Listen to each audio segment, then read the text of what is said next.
말씀을 시작하면서 한 사람을 여러분에게 소개시켜 드리고 싶습니다. 이 사람은 누구일까요? 한번 맞춰 보시기를 바랍니다. 그는 가난한 구두공의 아들로 태어났습니다. 공부를 하고 싶었지만 학교를 1년도 채 다니지 못했습니다. 9살 되던 해 그의 어머니가 세상을 떠나셨습니다. 23살 첫 직장을 잃었습니다. 용기를 내어서 주의회 선거에 도전했다가 실패를 했습니다. 24살 사업을 시도했는데 1년이 지나지 않아서 파산을 했습니다. 이 때문에 17년 동안 빚에 시달렸습니다. 26살 사랑하는 여인을 백혈병으로 잃었습니다. 후유증으로 신경쇠약 그리고 정신분열증에 시달렸습니다. 27살에 정신병원에도 입원을 했습니다. 29살 겨우 몸을 추스리고 주의회 대변인 선거에 도전했지만 역시 떨어졌습니다. 그 이후 선거에서만 모두 6번 떨어졌습니다. 31살 부통령 선거위원, 34살 하원의원 선거, 39살 하원의원 선거, 47살 부통령 선거, 49살 상원의원 선거에서 한 번도 당선되지 못하고 모두 떨어졌습니다. 공식적으로 27번 실패한 사람. 언론에서는 그를 가리켜 실패를 밥 먹듯 하는 사람이라고 불렀습니다. 그러나 그는 낙심하지 않습니다. 27번 실패 속에서도 끊임없이 노력한 끝에 인생 막바지에 성공을 거둡니다. 51살 미국의 16대 대통령이 되었습니다. 그의 이름은 우리가 잘 알고 있는 링컨입니다. 그는 미국 역사상 가장 위대한 대통령으로 손꼽히게 됩니다. 누군가에게 링컨에게 묻습니다. 당신이 위대한 성공을 거둔 비결이 무엇입니까? 링컨은 답변했습니다. 누구보다 실패를 많이 한 것이 성공을 이룬 비결입니다. 저는 실패를 할 때마다 실패에 담긴 뜻을 배웠고 그것을 징검다리로 활용을 하였습니다. 사랑하는 여러분, 여러분 인생을 통해서 볼 때 성공할 때 더 많이 배우십니까? 아니면 실패할 때 더 많이 배우십니까? 잠언 17장 3절 말씀을 보면 도가니는 은을, 풀무는 금을 연단하거니와 여호와는 마음을 연단하신다라고 말씀하십니다. 은과 금이 그냥 음이 되고 그냥 은이 되는 것이 아닙니다. 도가니에 재련되어야, 도가니에서 단련이 되어야 가치 있는 은도 되고 가치 있는 금도 되는 것입니다. 하나님께서 믿음의 사람들을 정금과도 같은 하나님의 사람으로 만들어 가실 때 성공과 승리만을 사용하지 아니하시고 특별히 어렵고 힘든 실패와 좌절을 통해서 우리의 마음을 연단시키십니다. 그런 면에서 실패와 좌절은 우리를 하나님의 사람으로 훈련시키는 아주 귀한 도가니 연단의 도구입니다. 오늘 본문 말씀을 보면 뜨겁게 하나님께 찬양을 올려드리는 이스라엘 백성들의 모습이 나옵니다. 출애굽기 15장 말씀을 보면 1절부터 21절까지 하나님 앞에 올려드리는 긴 찬양이 나옵니다. 1절 이렇게 시작합니다. 이때 모세와 이스라엘 자손이 이 노래로 여호와께 노래하니 일러스되 내가 여호와를 찬송하리니 그는 높고 영화로우심이여 말과 그 탄자를 바다에 던지셨음이로다. 지금 이스라엘 백성들은 홍해물을 건너고 있습니다. 기적적으로 홍해를 건넜습니다. 하나님께서 그들을 추격하고 있는 애굽의 모든 말과 말탄자를 바다에 던지시는 놀라운 잊을 수 없는 기적을 체험하였습니다. 우리 2절 찬양의 가사 우리 같이 한번 읽을까요? 여호와는 시작. 여호와는 나의 힘이요 노래시며 나의 구원이시로다. 그는 나의 하나님이시니 내가 그를 찬송할 것이요 내 아버지의 하나님이시니 내가 그를 높이리로다. 참 은혜로운 찬양의 가사입니다. 하나님이 나의 힘이 되어 주십니다. 하나님이 나의 노래이십니다. 하나님이 나의 구원이십니다. 그러기에 내가 하나님을 찬양할 것입니다. 하나님은 내 아버지의 하나님이시니 내가 그를 높여드리겠습니다. 얼마나 아름다운 찬양의 가사입니까?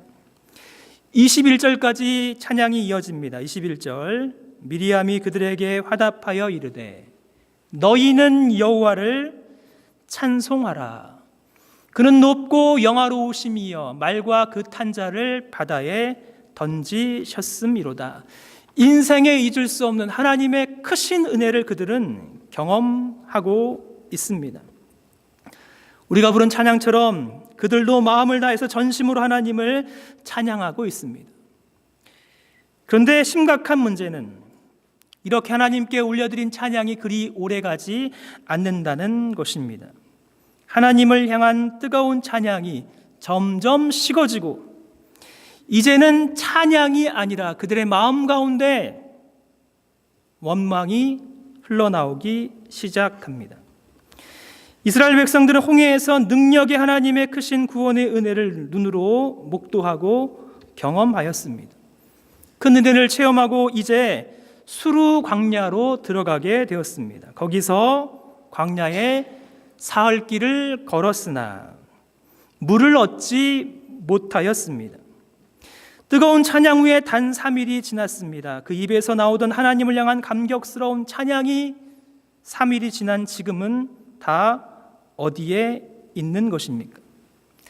단 3일 만에 그 입에서 하나님을 찬양하던 그 입이 이제는 모세를 향한 원망과 하나님을 향한 원망으로 바뀌어집니다. 왜 원망하고 있는 것입니까? 사흘 길을 걸었으나 물을 얻지 못하고 마라에 이르렀더니 그곳 물이 써서 마시지 못하겠으므로 그 이름을 마라라 하였더라. 찬양이 한순간에 원망으로 바뀌어집니다. 사람의 마음은 참 간사합니다. 찬양하던 그 마음, 찬양하던 그 입으로 동시에 원망의 마음, 원망의 말이 흘러나옵니다. 사랑하는 여러분, 지금 여러분의 인생의 상태는 어떠합니까? 찬양하는 마음이 있습니까? 아니면 원망하는 마음이 있습니까? 기쁨과 감사함이 있습니까? 아니면 원망의 마음이 있습니까? 왜 우리 하나님은 찬양을 부르는 믿음의 사람들에게도 이토록 감당하기 어려운 힘든 환경들을 허락하시는 것입니까? 우리가 부르는 찬양처럼 하나님을 믿고 의지하는 자에게는 만사 형통의 은혜가 있어야 하는데 하나님께서는 종종 우리에게 만사 형통이 아니라 너무나도 감당하기 어려운 인생의 환경을 열어주십니다. 우리 주변에는 우리가 도저히 참기 힘든 사람들이 있습니다. 우리 가정에는 문제가 있습니다. 우리 가정의 아내와 남편을 통해서 겪는 어려움이 있습니다. 사랑하는 우리 자녀들을 통해서도 우리의 인생에는 큰 어려움이 찾아옵니다. 왜 이토록 힘들고 어려운 것들을 하나님 우리 인생에 허락하시는가, 그런 생각이 들지 아니하십니까?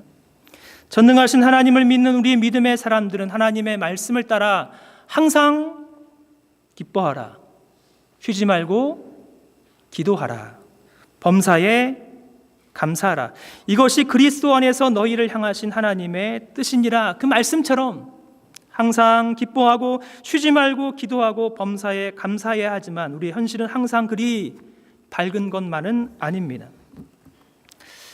지난 한 주간 동안 제 마음에 낙심의 마음이 찾아왔습니다. 제가 정말로 아끼고 사랑하고 장래가 촉망되는 수영 선수를 알고 있습니다. 그런데 그 수영 선수가 이제 수영을 포기하겠다는 실망스러운 이야기를 들었습니다. 수영을 열심히 해서 어깨가 아프다는 것입니다. 어깨가 아픈 상태에서 열심히 연습을 하는데도 자신보다 더 수영을 잘하는 아이들이 참으로 많다는 것입니다. 그 아이들을 이제는 도저히 따라갈 수 없겠다는 것입니다. 그 소식을 듣고 제가 며칠 동안 잠이 잘 안 왔습니다. 지난 3년 동안 그놈 수영시키냐고 들어간 레슨비가 생각이 났습니다. 거의 매일 없는 저녁 시간 쪼개서 라이드한 시간들이 생각이 났습니다. 저희 집 둘째 딸 수영선수 김가은 이야기입니다. 사랑하는 여러분, 여러분의 삶의 현실은 어떠합니까? 기쁘고 감사합니까? 아니면 어렵고 힘이 듭니까? 인생에서 우리는 종종 마라를 경험합니다. 마라, 무슨 뜻입니까? 23절, 마라에 이르렀더니 그곳 물이 써서 마시지 못하겠으므로 그 이름을 마라라 하였더라. 마라는 쓰다라는 뜻입니다. 사사시대의 룻기를 보면 나오미라고 이름하는 아름다운 여인이 나옵니다. 나오미, 이름의 뜻이 참 좋습니다. 희락, 즐거움, 행복, 기쁨이라는 아름다운 이름입니다. 사람들이 고향 베들레헴으로 돌아온 나오미에게 반가운 마음에 당신이 나오미가 아닙니까? 라고 묻습니다. 그때 나오미가 이렇게 답변합니다. 나오미가 그들에게 이르되 나를 나오미라 하지 말고 나를 마라라 부르라. 이는 전능자가 나를 심히 괴롭게 하셨음이라. 나의 이름을 마라라고 불러달라고 그렇게 이야기합니다. 마라, 나오미와는 정반대의 뜻으로 괴로움, 고통, 슬픔, 쓰라림입니다. 뜨거운 광야에서 사흘길을 걸었는데 물을 얻지 못했습니다. 그러다가 겨우 물을 얻었습니다. 그런데 써서 마시지 못하는 물입니다. 그러게 입에서는 온갖 종류의 원망과 불평들이 가득합니다. 교회에는 기독교 신자만이 있는 것이 아닙니다. 원불교 신자도 가득합니다. 원불교, 원망과 불평이 가득한 교인입니다. 문제가 무엇입니까? 하나님은 왜 이토록 거룩한 백성, 찬송을 부르던 이스라엘 백성들을 홍해에서 이곳 쓴물 마라까지 인도하시는 것입니까?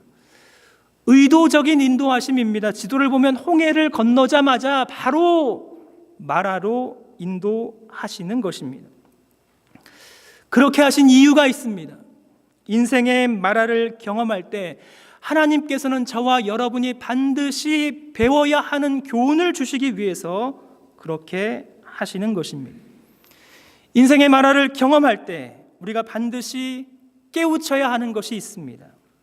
첫째, 마라의 쓴물은 우리를 향하신 하나님의 선한 시험입니다.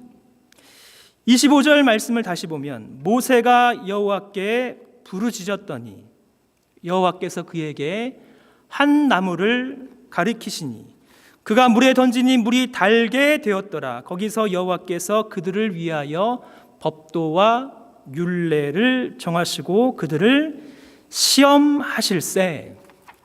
마지막 구절을 보면 영어 성경에서는 tested 이렇게 되어 있습니다. 하나님께서 그들을 시험하신다는 것입니다. 하나님께서 하나님 백성들에게 마라의 쓴물을 경험하게 하신다는 것은 하나님께서 하나님 백성들을 지금 시험하고 있다는 것입니다.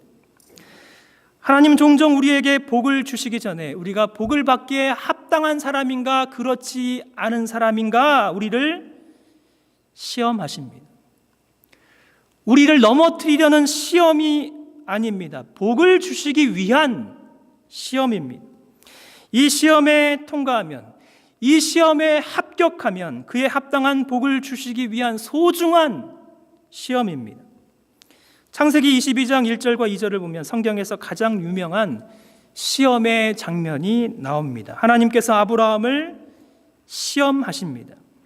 내 아들, 내 사랑하는 독자 이삭을 데리고 모리아 땅으로 가서 내가 내게 일러준 한 산 거기서 그를 번제로 드리라. 엄청난 시험입니다.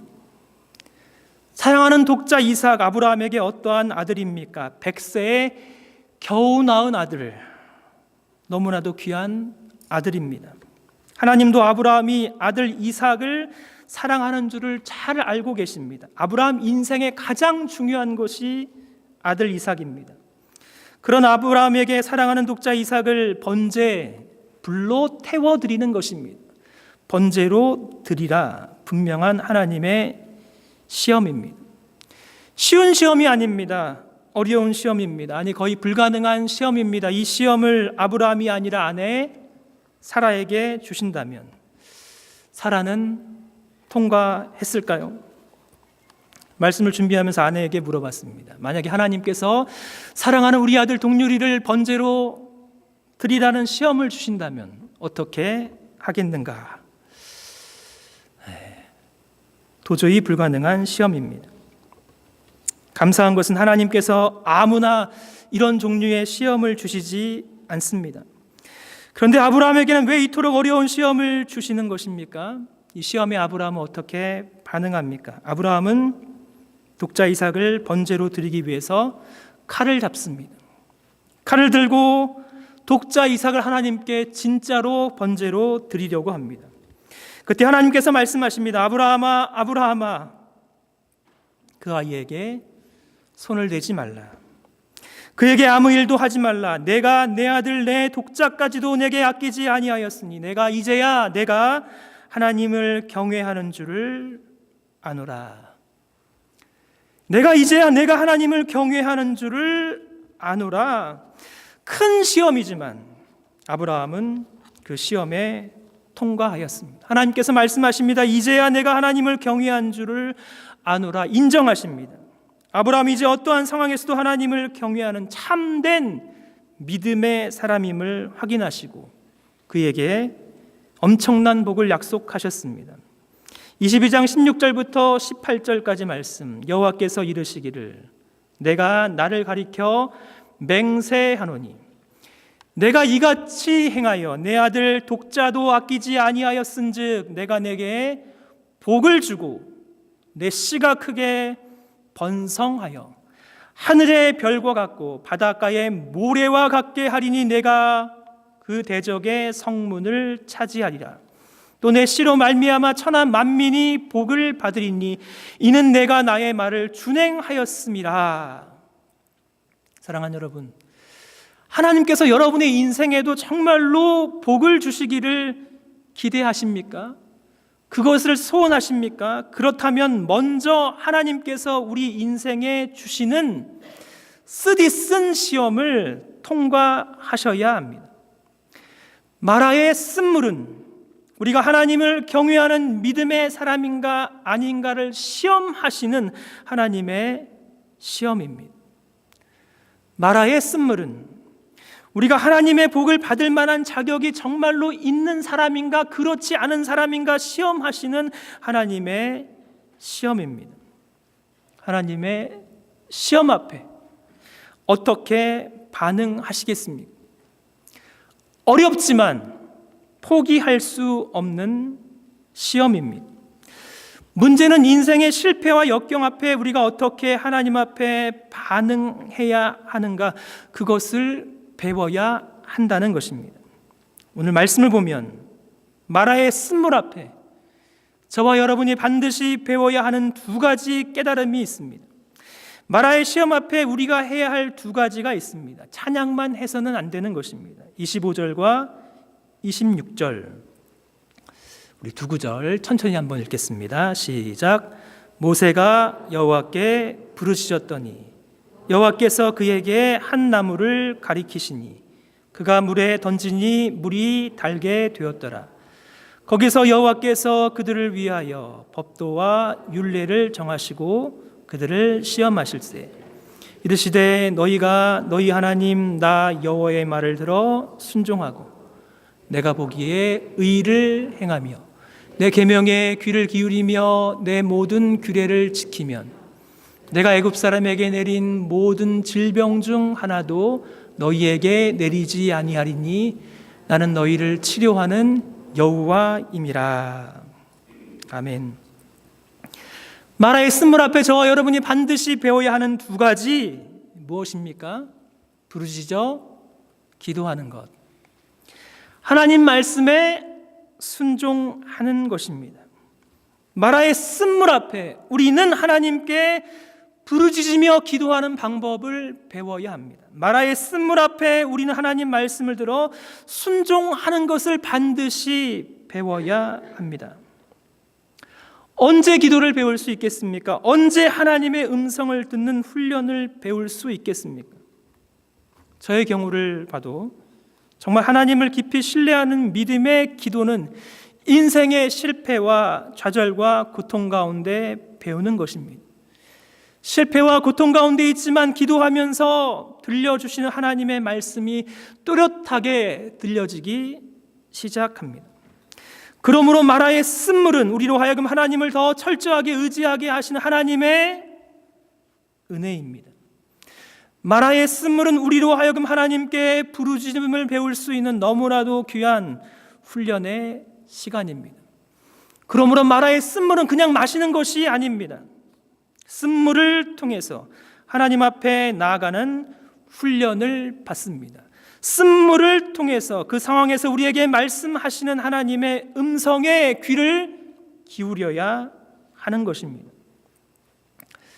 대학을 졸업하고 그토록 하고 싶었던 신학 공부를 시작하면서 목회자가 되면 별로 큰 어려움이 없을 것으로 심각하게 착각했던 적이 있습니다. 신학을 공부하고 사역을 시작하면서 제 인생에서 경험해보지 못했던 수많은 마라의 쓴물과도 같은 위기가 찾아왔습니다. 바로 찾아왔습니다. 어려서 자란 좋은 교회 수원제일교회를 떠나서 처음으로 교육전도사로 사역을 시작했습니다. 첫 사역이니 얼마나 꿈이 있었겠습니까? 교회 학생들과 청년들을 말씀으로 잘 세워서 하나님 나라 기둥 같은 일꾼들로 세워야겠다는 비전이 있었습니다. 부임 첫날 예배를 드렸는데 학생회 회장이 저를 찾아와서 하는 첫 마디가 이거였습니다. 전도사님은 빨리 안 가실 거죠? 저를 만나자마자 하는 말이 그 말이었습니다. 이게 무슨 말인가? 부장집사님에게 자초지종을 물어보니 제 전임 전도사님이 6개월 사역을 하셨고 그 전임 전도사님이 6개월 사역하셨고 그 전임 전도사님은 3개월 사역하셨고 그 전임 전도사님은 1년 사역을 하셨습니다. 아이들과 친해질 시간도 없습니다. 왜 교육자가 그렇게 자주 바뀔까 궁금했습니다. 한 주일이 지나자마자 몸소 알게 되었습니다. 토요일 교육자 회의가 끝났는데 환갑이 넘으신 담임 목사님께서 모자를 쓰시고 손에 성경이 아니라 삽을 들고 계시는 것입니다. 젊은 교육전도사가 가만히 있을 수 있겠습니까? 저도 삽을 같이 들었습니다. 여기저기 열심히 삽질을 했습니다.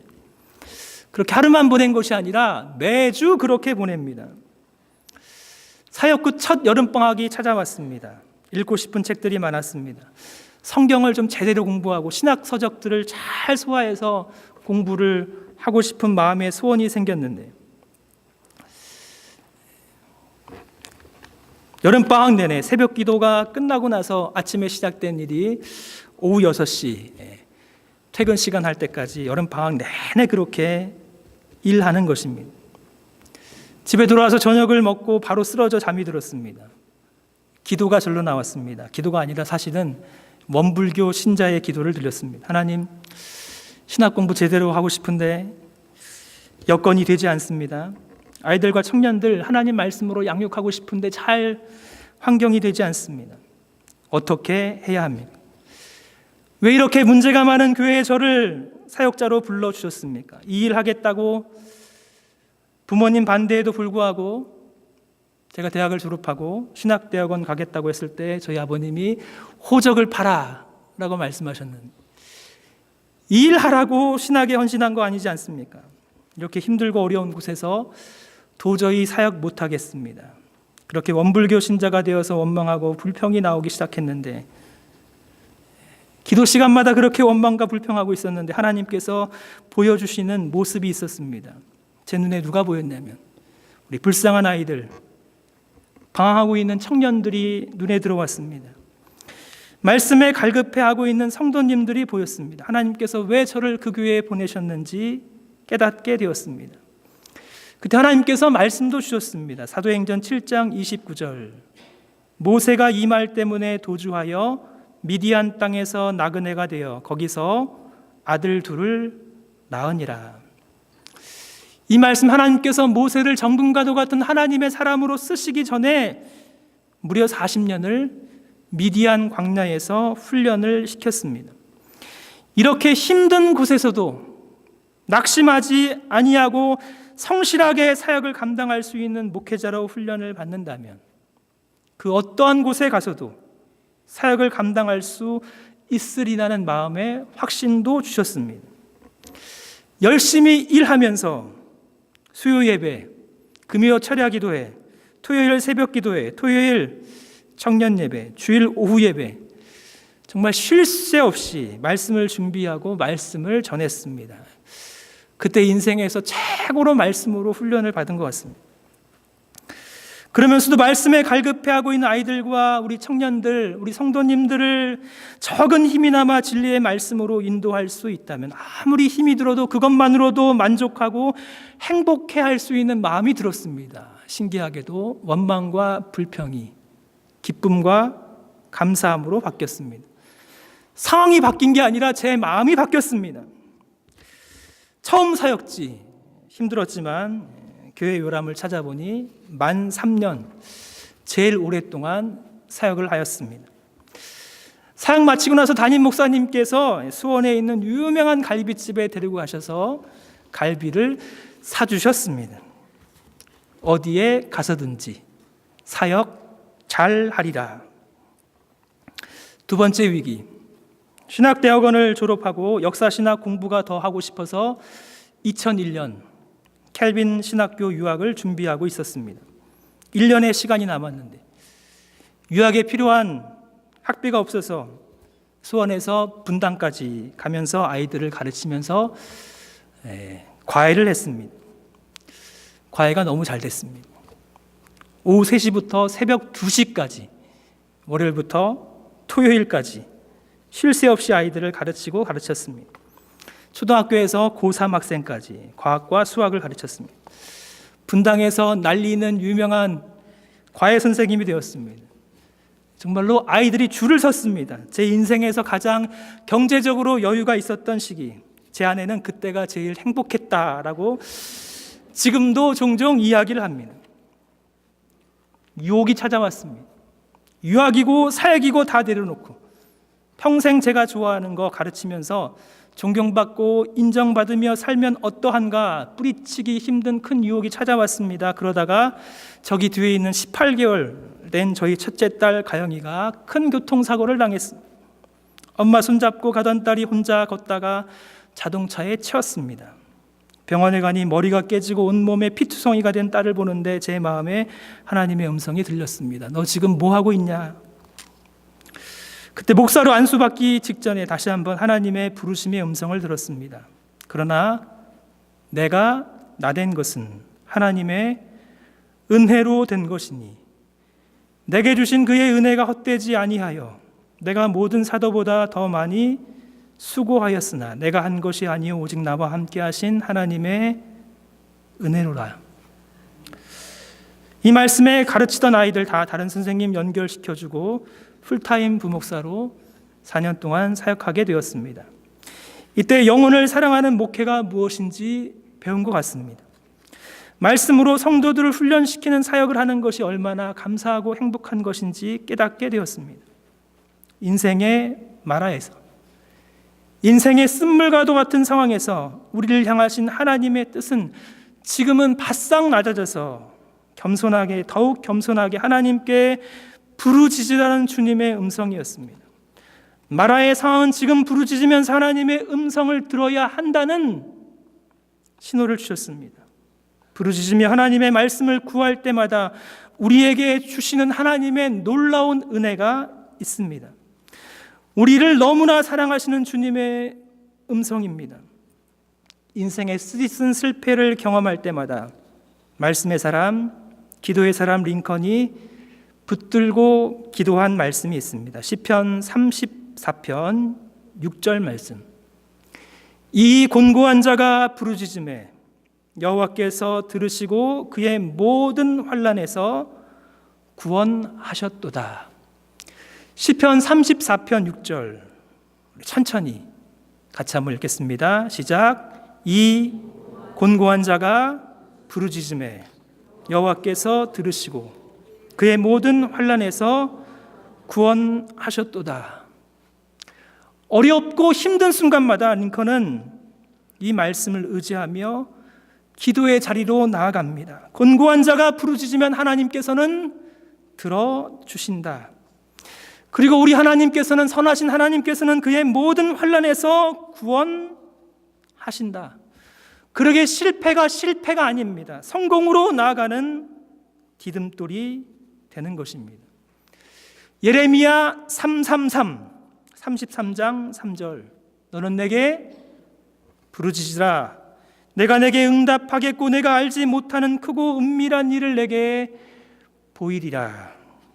사랑하는 여러분, 이 말씀 믿으십니까? 부르짖으면 하나님이 응답하여 주십니다.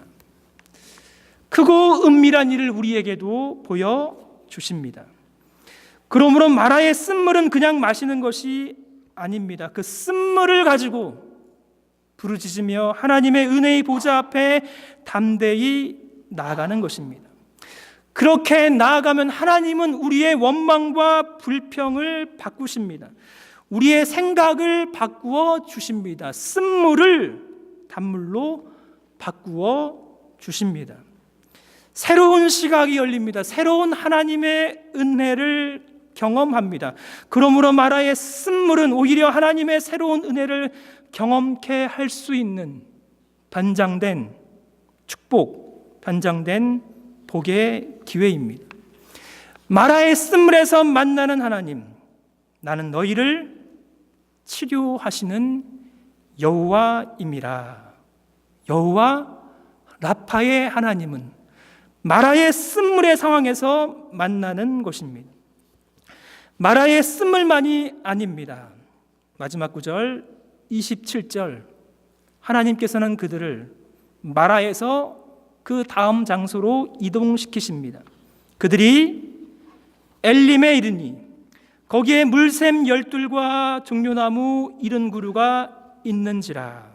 거기서 그들이 물 곁에 장막을 치니라. 물샘 12, 종려나무 70그루, 기가 막힌 사막의 오아시스는 마라에서 불과 2.5마일밖에 떨어져 있지 않습니다. 하나님은 우리 인생에 마라만 주시는 것이 아니라 엘림도 허락하여 주십니다. 누가 엘림을 만날 수 있겠습니까? 마라의 쓴물에서 하나님께 기도하며 하나님의 음성을 듣는 사람만이 엘림을 만나는 것입니다. 사랑하는 여러분, 인생의 마라를 경험합니까? 괜찮습니다.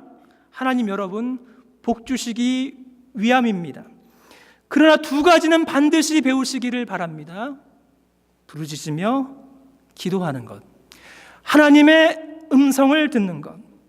하나님 여러분을 반드시 마라로 그치는 인생이 아니라 엘림으로 인도하실 줄 믿습니다. 엘림이 있습니다.